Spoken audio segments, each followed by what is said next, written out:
Muito bem, abra sua Bíblia no livro de Apocalipse, capítulo 20. Nós leremos dos versos 1 até o 3. E creio que certamente o Senhor Jesus pode falar ao seu coração através desta palavra. E o texto diz: Então vi descer do céu um anjo, tinha na mão a chave do abismo, uma grande corrente. E ele segurou o dragão, a antiga serpente, que é o diabo, Satanás, e o prendeu por 1000 anos. Lançou-o no abismo, fechou-o e pôs selo sobre ele, para que não mais enganasse as nações, até se completarem os 1000 anos. Depois disto, é necessário que ele seja solto por pouco tempo. Eu quero conversar com vocês sobre esse tema. Estamos vivendo o período do milênio, estamos a caminho do fim, o encontro com o juízo final. Muito bem, quando começou o período do milênio? E quando encerrará esse período? São muitos que não sabem, outros ficam confusos, indecisos. O apóstolo Pedro, em sua carta, exorta que não se esqueçam disso, amados. Para o Senhor, um dia é como 1000 anos, e 1000 anos como um dia. Segundo Pedro, capítulo 3, verso 8. Ou seja, Deus não se atrasa e Deus também não se adianta. O tempo de Deus não é o nosso tempo. O tempo de Deus é o Kairos e não o Cronos. É muito importante compreendermos que nós estamos vivendo, ou nós precisamos viver esse tempo de Deus. Nós precisamos viver o Kairos de Deus para a nossa vida. Isso é o bastante, isso é também o suficiente para sermos mais que vencedores em todas as batalhas da nossa vida. O período do milênio, ou seja, 1000 anos, deu-se início na primeira vinda de Cristo, com a chegada do Reino, e encerrará na segunda vinda de Cristo.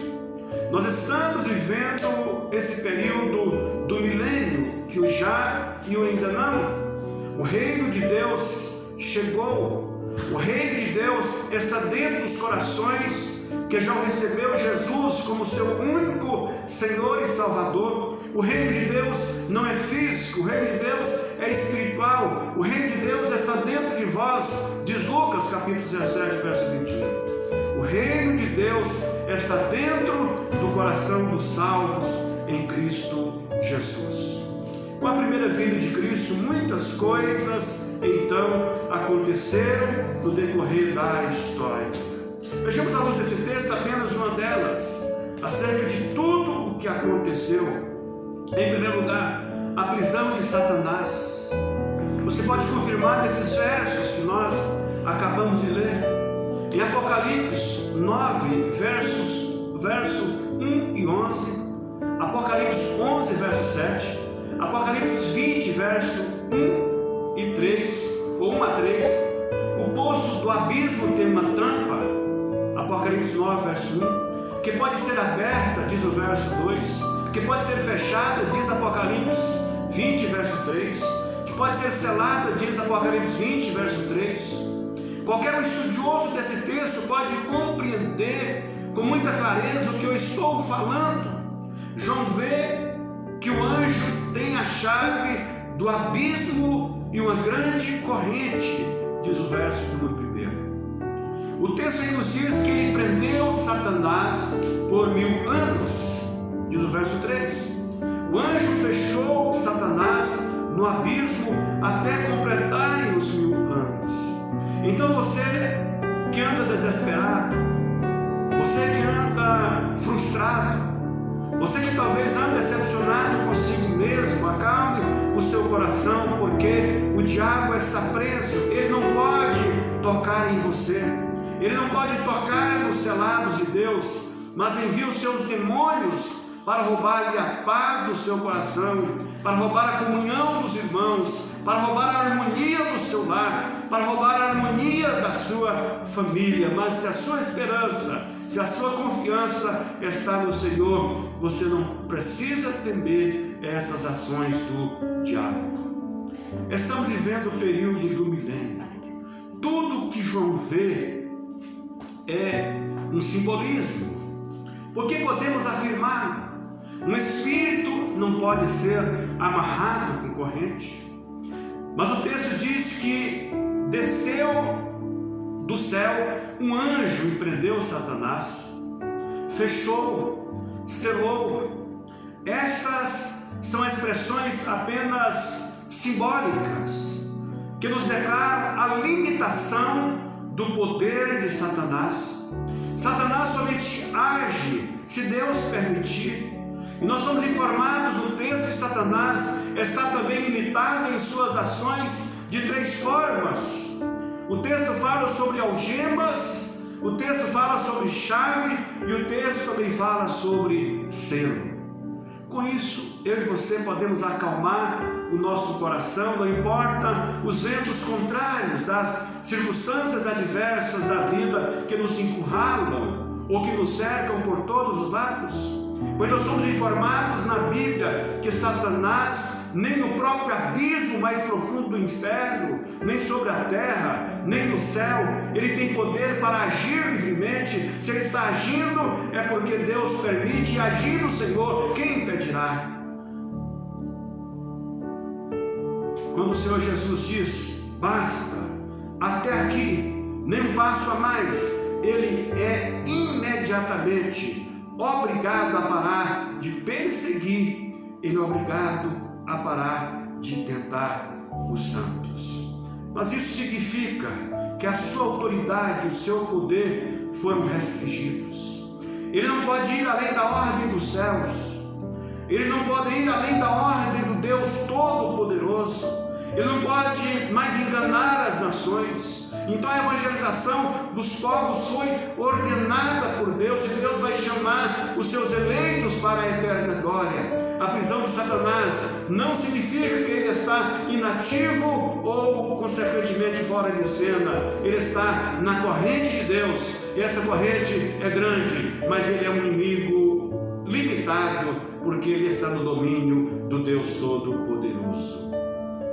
Mas outro fator digno de nota é que nós precisamos entender, à luz desse passo bíblico, é que a prisão de Satanás tem a ver com a primeira vinda de Cristo Jesus.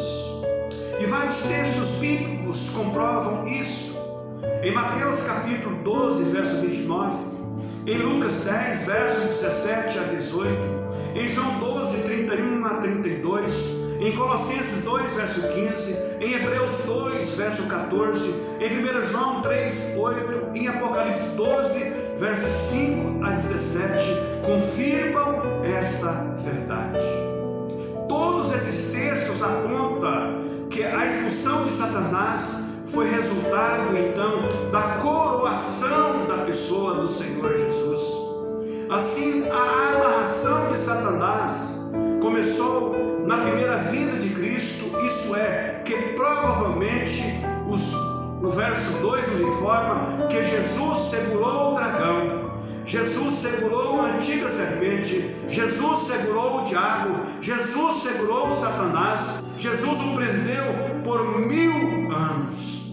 A prisão, a restrição do poder de Satanás tem a ver com a obra de Cristo na cruz do Calvário.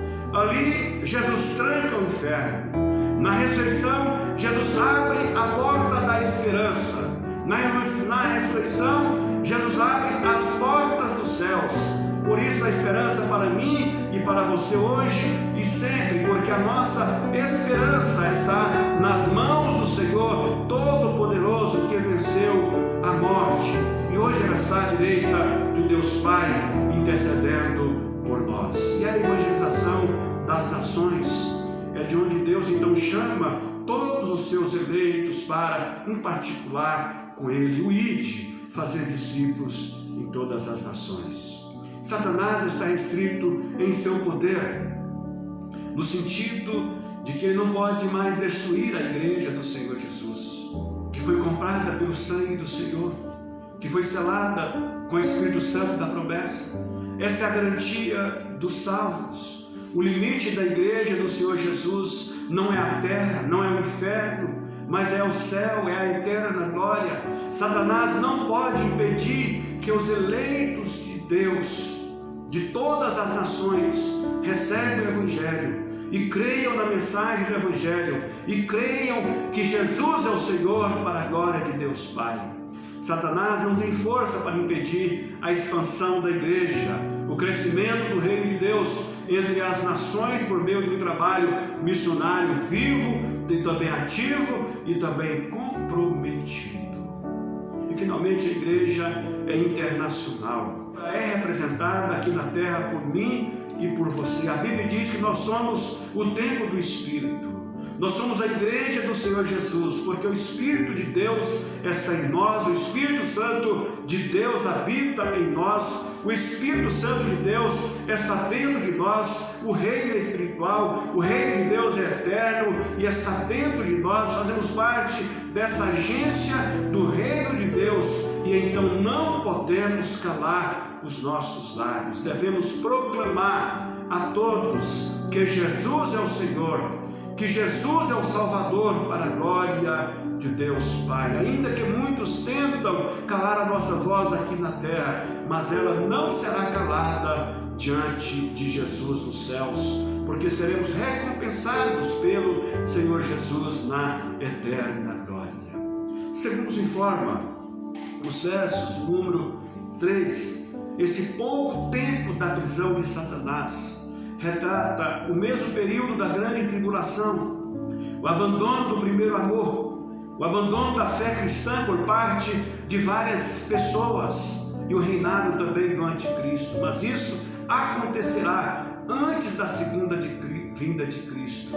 Essa é a fiel e verdadeira revelação de Jesus a João sobre as coisas que devem acontecer. Feliz aqueles que lêem, feliz aqueles que ouvem as palavras, feliz aqueles que guardam, pois o tempo está próximo. Que não sejamos apenas então ouvintes da palavra, mas praticantes dela. Que os nossos ouvidos estejam então abertos, afinados para ouvir a voz do Espírito e prontos para obedecer às suas ordens. Que Deus em Cristo seja abençoando o seu coração e coloque a mão no seu coração, quero orar por você.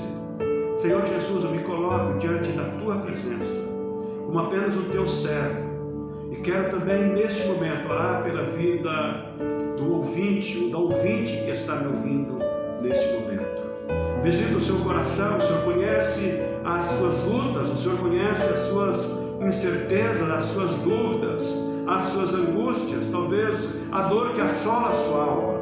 Eu te peço, Senhor, que visita-os nesta noite, traz paz para o seu coração, traz refrigério para a sua mente, traz renovo espiritual para a sua alma, Senhor. Te pedimos que esteja abençoando-os poderosamente, não somente hoje, mas para todo sempre. É o que eu te peço, oro e agradeço por tudo em nome de Jesus. Amém. Amém.